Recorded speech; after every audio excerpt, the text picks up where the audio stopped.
What's up, Skipp? What's going on, Kev Mac? Glad to be here, brother. Yeah, I appreciate you taking time out your Sunday to come by. I wanted to ask you about Fat Dog from Broadway's funeral.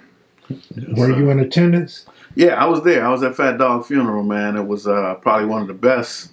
I don't want to say best. I don't know how to put it, but it was one of the most biggest send-offs in a while that I've been to. Kev Mac video, you know this is for sure. Kev Mac video, open your soul, represent your ghetto, baby. Kev Mac video, you know this is for sure. Kev Mac video, open your soul, represent your ghetto, baby. For the dime moves and the lokes, for the 6-4s on spokes, for the OGs that did a dime, came back around on parole, for the homegirls with the scrap game, little homies that gang bang, from Pelican Bay to YA, rearrange your mind frame. Yeah, I know what you've been through, shit you had to go tend to. Your mama gave birth on the turf, I know them killers you kin to. This for the lost generation, broke as hell, mad and impatient. But if you know your history, you can't have a strong foundation, baby. Kev Mac video, you know this is for sure. Kev Mac video, open your soul, represent your ghetto, baby. Kev Mac video, you know this is for sure. Kev Mac video, open your soul, represent your ghetto, baby.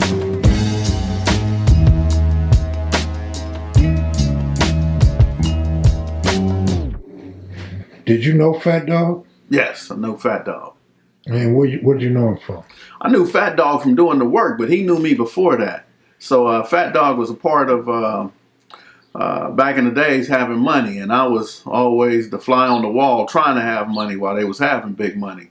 And Fat Dog had told the villains that he remembered me from back then. So had a lot of major love and respect for Fat Dog.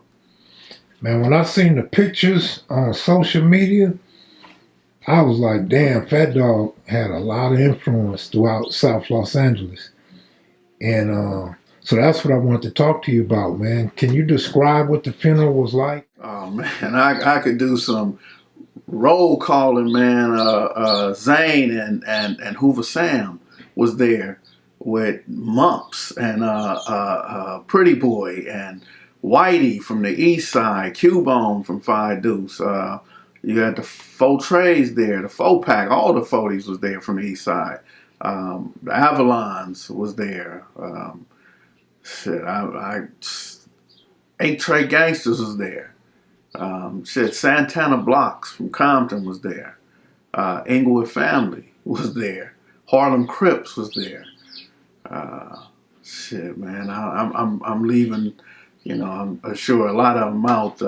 11 Deuce Broadways, of course, was there. Bottom line, it was a big turnout. Backstreet Watts Crips was there. Yeah, it was a big turnout, man. I know I'm leaving out I'm leaving out the Watts. The Grave Streets was deep there, too, as well. So it was East Coast? East Coast, of course. Yeah, the 6 Deuce. All the older dudes from 6 Deuce was there, too, man. There was a lot of love and respect for Fat Dog, man. They actually showed out. I ain't hear not one argument. You know, I feeling tension. I ain't feel no tension. I'm real good at feeling tension. I ain't feel no tension, nothing, man. It was all love. Seeing dudes like Hoover Sam and Zane talk to the 60s. I'm watching Pretty Boy talk to C-Dog from 8 Tray Gangster, you know. Matter of fact, Pookie Twin, his brother Evil Twin from 9-0s, they about to take a picture with C-Dog, and I tell him, wait a minute, hold on. And I went and get my guy, Rod Dog from Family. Said, hey, homie, I know you don't know, but jump in that picture. That's a hell of a picture. So, yeah, man, it was beautiful for me, man. You know, sad that we came together. The Fat Dog passed away. We had just been with him about maybe a month ago. We was at a meeting on the East Side with United We Stand Up, and he was a major part of that, man. So if I'd have known that's going to be my last time seeing him, I would have spent more time with him. So you've been still in the streets trying to get beef to go away, right?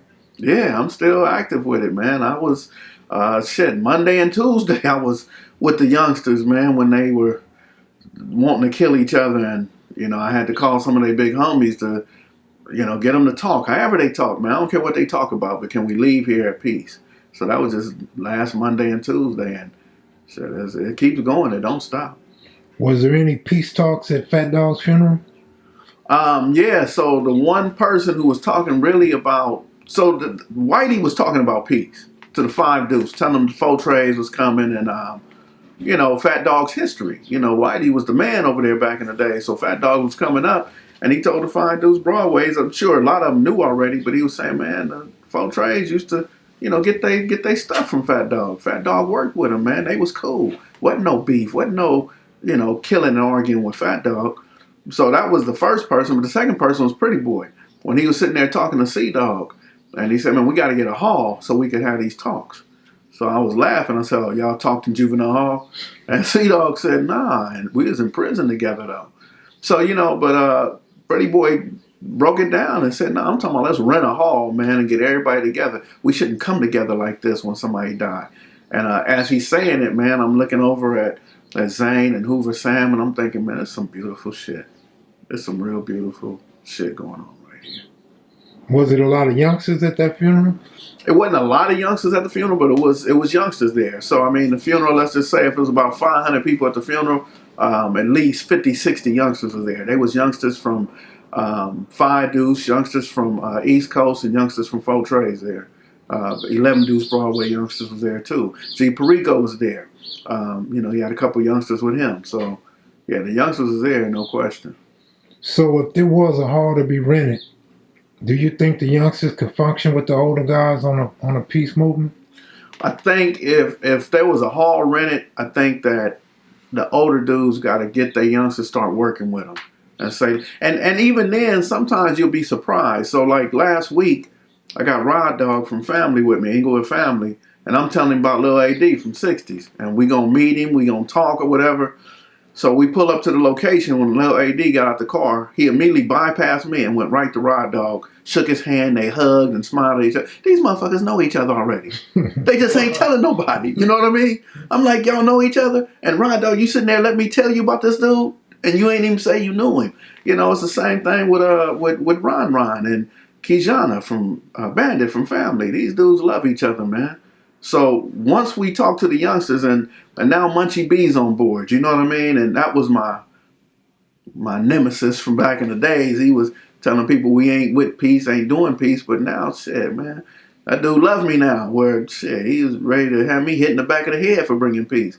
So all we got to do is keep working on it, but I can't say every neighborhood is with it. There's some neighborhoods that if they're not the author of peace, then they'll be the author of confusion.